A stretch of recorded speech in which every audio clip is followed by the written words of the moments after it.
Actually ಹೇಳ್ಬೇಕಂದ್ರೆ ಮಹಾಸತಿ ಆದ್ಮೇಲೆ ನಾವಿಬ್ರು ಒಟ್ಟಿಗೆ ಅಗ್ನಿಸಾಕ್ಷಿಲೂ ಆಕ್ಟ್ ಮಾಡಿದ್ವಿ. ಇವರು ಒಂದು ಗೆಸ್ಟ್ ರೋಲಿಗೆ ಬಂದಿದ್ರು, ಲೈಕ್ 1 month ಎಪಿಸೋಡ್ಸ್ ಕಂಪ್ಲೀಟ್ ಆಗಿದ್ರು. ಸೊ ಸೆಕೆಂಡ್ ಟೈಮ್ ಅಲ್ಲಿ ಮೀಟ್ ಆಗಿದ್ದು, ಅಂದ್ರೆ ಒಟ್ಟಿಗೆ ಸ್ಕ್ರೀನ್ ಶೇರ್ ಮಾಡಿದ್ದು. ಫಸ್ಟ್ ಟೈಮ್ ಸ್ಕ್ರೀನ್ ಫೇಸ್ ಮಾಡಿದಾಗ ಲೈಕ್ ಹೊಸಬ್ರು ಏನೂ ಪರಿಚಯ ಇರಲಿಲ್ಲ, ಜಾಸ್ತಿ ಒಬ್ರಿಗೊಬ್ರು ಏನು ಗೊತ್ತಿರಲಿಲ್ಲ. ಬಟ್ 1 ವರ್ಷ ನಾವು ಅಲ್ಲಿ ನಾವೆಲ್ಲಿ ಮಹಾಸತಿ ಶೂಟ್ ಮಾಡಿದ್ವಲ್ಲ, ಅಲ್ಲೇ like we were like more than a family. ನಾವು 4 ಜನ ಫ್ರೆಂಡ್ಸ್ ಇದ್ದು, we are like more than a family.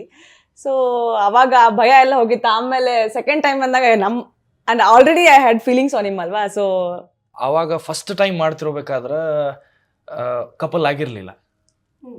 Raja ರಾಣಿ ಆದ್ಮೇಲೆ ಕಪಲ್ ಆದ್ವಿ. ಮೇನ್ ಡಿಫ್ರೆನ್ಸ್ ಅಂದ್ರೆ ಮಹಾಸತಿ ಟೈಮ್ದಾಗ ಇರೋ ಫೀಲಿಂಗ್ಸಿಗೂ ರಾಜಾರಾಣಿ ಇರೋ ಫೀಲಿಂಗ್ಸಿಗೂ ಅಥವಾ ಮಾಧ್ಯಮ ಅನೇಕ ಒಂದು ಇದನ್ನ ಶೂಟ್ ಮಾಡಿವಿ ನಾವು, web series super couple season 3 ಅಂತ ಹೇಳಿ. ಅದು ನೀವು ಏನಂತೀರ, ಕಾಕತಾಳಿ ಅಂತಿರೋ ಏನಂತಿರೋ ಗೊತ್ತಿಲ್ಲ, ಬಟ್ ಅದ್ರಾಗ ಆಕ್ಚುಲಿ ನಾವು ಗಂಡ ಹೆಂಡತಿ ಪಾತ್ರ ಮಾಡಿದ್ವಿ. ಬಟ್ ಅವಾಗ ಕಾಸ್ಟ್ ಮಾಡ್ಬೇಕಾದ್ರೆ ನಾವೆಲ್ಲೂ ಹೇಳ್ಕೊಂಡು ಇರಲಿಲ್ಲ ಅಥವಾ ಯಾರಿಗೂ ಏನಂತೀರ ಡಿಸ್ಕ್ಲೋಸು ಮಾಡಿರ್ಲಿಲ್ಲ. ಅನ್ಸಿತ್ತವನು ಪಾಪ ಕೆಲವೊಂದ್ಸಲ ಒಟ್ಟಿಗೆ ಬರ್ತಿದ್ವಿ, ಪಾಪ ಏನೋ ಆರ್ಟಿಸ್ಟ್ ಭಾಳ ಕೋಆಪರೇಟಿವ್ ಆಗಿ ಕರ್ಕೊಂಡು ಹೋಗ್ತಾರ ಅಂತ ಅನ್ಕೊಂಡ್ರು, ಅಥವಾ ಅವ್ರ ತಲೆಗೆ ಏನಿತ್ತೋ ಗೊತ್ತಿಲ್ಲ. ಬಟ್ ಅದನ್ನು ವೆಬ್ ಸೀರೀಸು ಮಾಡಿದ್ವಿ ನಾವು ಮಾಧ್ಯಮ ಅನೇಕಾಗ. ಮೇನ್ ಬಿಗ್ ಡಿಫ್ರೆನ್ಸ್ ಏನು ಅಂತಂದ್ರೆ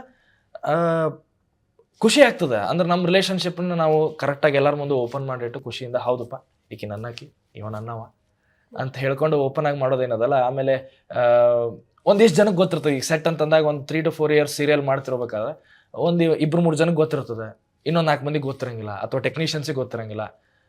ಗೊತ್ತಿದ್ದವರು ಆ ಗಾಸಿಪ್ ಇರ್ತಲ್ಲ, ಅವ್ರು ಯಾಕೆ ಒಟ್ಟಿಗೆ ಕೂತಾರ, ಅವ್ರು ಏನೋ ಲವ್ ಮಾಡ್ತಾರೆ, ಗಾಸಿಪ್ಸ್, ಈ ತರ ಗಾಸಿಪ್ಸ್ ಬರಂಗಿಲ್ಲ. ಯಾಕಂದ್ರೆ ಗಂಡ ಹೆಂಡತಿ ಆದ್ಮೇಲೆ ಅವ್ರ ಗಂಡ ಹೆಂಡತಿ ಅನ್ನೋದೊಂದು ಮೇನ್ ಗಾಸಿಪ್ಸ್ ದೂರ ಮಾಡಿವಿ ಅಷ್ಟೇ.